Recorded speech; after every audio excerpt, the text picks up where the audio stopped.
Hello good evening friends. तो आज हम एक और क्लास की शुरुआत करने जा रहे हैं विज्ञान धर्म कोचिंग आईएएस सेंटर में।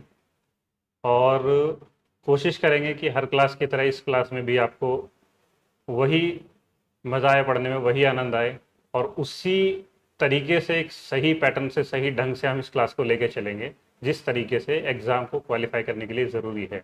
ना कि सिर्फ बुक उठाया, पढ़ा और 2 दिन बाद भूल गए और ये भी नहीं पता कि क्यों पढ़ रहे हैं, क्या पेपर में आएगा, क्या पढ़ना है, क्या छोड़ देना है, किस तरीके से पढ़ना है।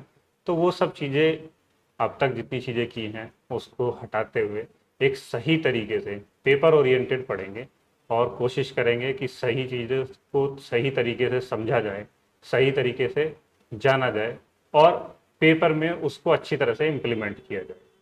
तो शुरू करते हैं सिलेबस से। यूपीएससी का सिलेबस है, तैयारी करने के लिए सबसे पहले इसकी जानकारी होना बहुत ज़रूरी है। यूपीएससी का सिलेबस एक स्टूडेंट के लिए सिर्फ सिलेबस नहीं, बाइबल की तरह काम करता है, उसकी गीता की तरह काम करता है जो उसको सही मार्गदर्शन करेगा। अगर बिना सिलेबस के आप तैयारी करना शुरू करते हो तो पता नहीं कहाँ निकल जाओगे, किन रास्तों पे चले जाओगे, खो जाओगे, एग्ज़ाम नहीं जान पाओगे कि क्या कर पा रहे हो। तो सिलेबस को देखने के लिए आपकी वेबसाइट से, यूपीएससी की वेबसाइट से डाउनलोड कर सकते हो, पीडीएफ में मिलेगा आपको, काफ़ी लंबी पीडीएफ है। सीधा सिलेबस पे जाइए, यहाँ पर सिलेबस फॉर द एग्जामिनेशन, यहाँ से आपको सही जानकारी मिलनी शुरू होगी, क्या पढ़ना है, कितना पढ़ना है, कितनी चीज़ों की जानकारी हमें लेनी है, ना कि सिर्फ बुक उठाई, मार्केट में अवेलेबल है और पढ़ना शुरू कर दिया। यहाँ पे अगर आप पहली लाइन पढ़ोगे तो candidates are advise to go through the syllabus published in this section. सबसे पहले वो यही कह रहा है कि कैंडिडेट्स को एडवाइस किया जाता है कि सिलेबस को पढ़ लें जो इस सेक्शन में दिया गया है। तो यूपीएससी खुद से ये एडवाइस कर रहा है, कोई और नहीं बता रहा है। जो संस्था आपका एग्जाम लेगी वही संस्था आपको एडवाइस कर रही है, कम से कम उसकी बात तो माननी पड़ेगी। ठीक है। फॉर प्रिलिमिनरी एग्जामिनेशन यानी कि प्री के लिए जो हम शुरुआत में देंगे, एग्जाम का पहला स्टेप जो होगा प्री एग्जामिनेशन, उसका सिलेबस नीचे दिया गया है। एंड द मेन एग्जामिनेशन, और मुख्य परीक्षा के लिए जो इसके बाद में हम लोग डिस्कस करेंगे कौन कौन सी चीज़ें हमें पढ़नी होंगी और कौन कौन सी चीज़ें जाननी होंगी। तो अलग अलग सब्जेक्ट में इसको डिफाइन किया गया है, अलग अलग सब्जेक्ट में बांटा गया है। सारे सब्जेक्ट हम देखेंगे। ये प्री का है, पार्ट ए, प्री एग्जामिनेशन। अगर आप देखते हो कि किन किन चीज़ों की हमें जरूरत है पढ़ने की, तो यहां से शुरू करेंगे कि current events of national and international importance. सबसे पहले करंट इवेंट है। ठीक है। तो करंट इवेंट्स अलग अलग सोर्स होते हैं पढ़ने के। आप न्यूज़पेपर पढ़ सकते हैं या आप मैगजीन्स पढ़ सकते हैं। जितनी चीज़ें हैं उसके बारे में हमारी क्लासेस आगे आएंगी, करंट अफेयर आपको पढ़ाया जाएगा।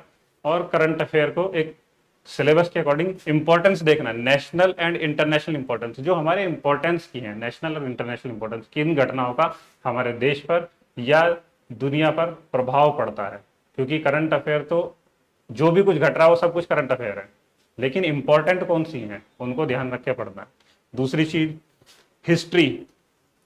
प्री के लिए क्या दिया गया है? History of India and Indian national movement.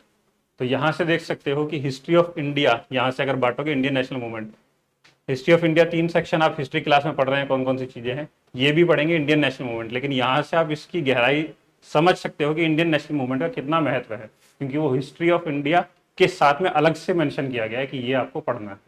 तो इसकी गहराई को आप समझ सकते हो कि ये कितना इंपॉर्टेंट टॉपिक होता है हिस्ट्री के पढ़ने के साथ। तीसरी चीज इंडिया एंड वर्ल्ड ज्योग्राफी। अब इसके आगे क्या कहता है? ज्योग्राफी में हम लोग क्या समझते हैं कि पेड़, पहाड़, नदी, नाले, ये सब चीज पढ़ लिया, ज्योग्राफी हो गई। लेकिन यहां देखिए physical geography, social geography, economic geography of India and the world. ठीक है। Physical geography, social and economic geography जो प्री के लिए मांग, ये क्या होती हैं, कैसे कैसे इनको पढ़ा जाता है, इनकी बातें भी हमारी क्लासेस में होंगी, जो ज्योग्राफी की स्पेसिफिक क्लासेस चलेंगी। ठीक है। आगे पॉलिटी एंड गवर्नेंस। इसको ध्यान से पढ़ें तो कौन कौन सी चीजें इंपॉर्टेंट दी गई हैं इसमें जो अलग से मेंशन की गई हैं। कॉन्स्टिट्यूशन पढ़ना है हमें, पॉलिटिकल सिस्टम वो पढ़ना है, इसके अलावा पंचायती राज पढ़ना है, पब्लिक पॉलिसी पढ़नी है और राइट्स इश्यूज पढ़ने हैं। ठीक है। राइट्स इश्यूज और एटसेट्रा, यानी कि और भी चीजें हैं जो छोड़नी। एटसेट्रा हम कहां से पता करते हैं कि क्या चीजें एक्स्ट्रा हैं? प्रीवियस ईयर क्वेश्चन से। ठीक है।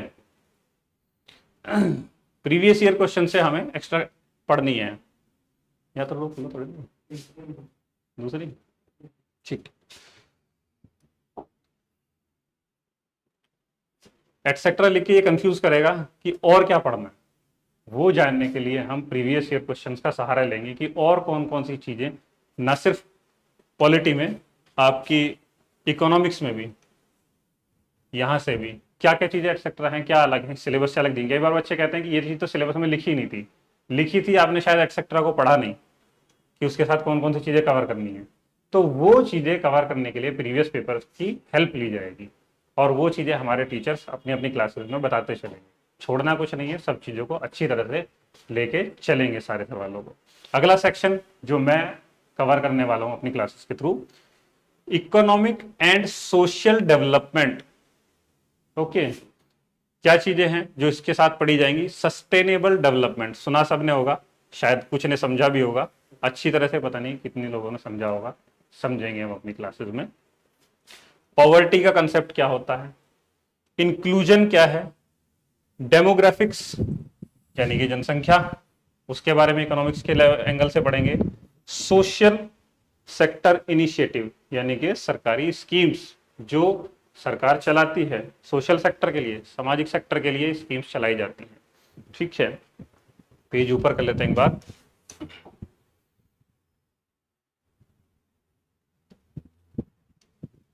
इसके अलावा अगला टॉपिक हमारा आता है general issues on environment ecology, general issues on environment ecology.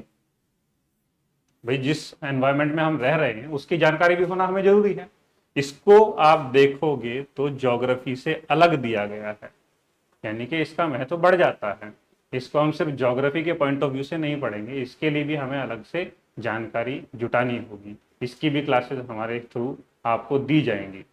इसमें हम बायोडाइवर्सिटी पढ़ेंगे, क्लाइमेट चेंज पढ़ेंगे, दैट ये देखो अलग से आपकी हेल्प के लिए दिया गया है, that do not require subject specialization. तो घबराने की जरूरत नहीं है, इसमें हमें स्पेशली मास्टरी नहीं करनी है, एक ओवरव्यू लेना है, चीजों को समझना है, और पेपर की रिक्वायरमेंट उतनी ही है। हमारी हेल्प से आप चीजों को समझेंगे, जानेंगे और इस सब्जेक्ट में अच्छे नंबर लाएंगे। अंत में आता है जनरल साइंस, एक छोटा सा 2 वर्ड का लिख दिया जनरल साइंस, बहुत बड़ा टॉपिक है अपने आप में। इस चीज को समझने के लिए साइंस बैकग्राउंड के बच्चे आराम से जान सकते हैं कि इसमें क्या पढ़ा जाएगा, लेकिन बहुत से बच्चे साइंस बैकग्राउंड से नहीं होते, उनको हेल्प करने के लिए हम साइंस की क्लासेस भी लेके आएंगे सारी चीज़ों। अब मैं अपने टॉपिक पे आता हूँ जो मैं लेने वाला हूँ, इकोनॉमिक्स एंड सोशल डेवलपमेंट। ठीक है, इसका अगर आप वेटेज देखें तो ये प्री में भी पूछा जा रहा है, अभी हम मेंस की तरफ भी बढ़ेंगे, मेंस का सिलेबस भी देखेंगे, वहाँ भी जानेंगे कि इसका वहाँ भी कितना महत्व है। ठीक है, तो economic and social development, sustainable development, poverty inclusion, demographics and social sector initiative. यहाँ हम देखते हैं कि हर साल 10 से लेके और 20 कभी कभी 25 तक सवाल इस सेगमेंट से आते हैं। तो इसको छोड़ के चलना अपने पैर पे कुल्हाड़ी मारने वाली बात हो जाएगी कि हम अगर नहीं समझ में आ रहा है इसको छोड़ देते हैं, छोड़ नहीं सकते। अगर 10 से 20 कभी अगर आपके 25 क्वेश्चन आए सिर्फ इसी पॉइंट से, चाहे वो इससे संबंधित करंट अफेयर्स आए, इसके बेसिक्स से आए, या इतना बड़ा टॉपिक ये दिया गया है यहाँ से आए, तो क्लियर होना जरूरी है आपको। अपनी क्लास के माध्यम से हम लोग इन टॉपिक्स को क्लियर करेंगे, कवर करेंगे। और सिर्फ ये नहीं कि जब हम पढ़ेंगे तो सिर्फ और सिर्फ हम प्री के पर्सपेक्टिव से पढ़ेंगे, मेंस के पर्सपेक्टिव से भी साथ में पढ़ेंगे, क्योंकि समझदारी वो नहीं कि आप पहले प्री क्लियर करो फिर मेंस के लिए दोबारा शुरू करोगे पढ़ना। ठीक है, आप शुरू से लेके चलो, टॉपिक को कंप्रिहेंसिवली पढ़ो, पूरा मिला के चलो कि प्री के लिए और मेंस के लिए क्या चीज़ें इंपॉर्टेंट है, वो सारी चीज़ें लेके चलेंगे। ठीक है, तो ये इंट्रोडक्शन रहेगा हमारा। इसके बाद हम अपनी क्लासेस शुरू करेंगे इकोनॉमिक्स एंड सोशल डेवलपमेंट। तो मिलते रहेंगे आपसे आगे आने वाली क्लासेस में, अच्छी तरह से पढ़ेंगे, अच्छी तरह से समझेंगे, और बस आप लोग साथ बने रहिए, अपना साथ दीजिए। Thank you very much.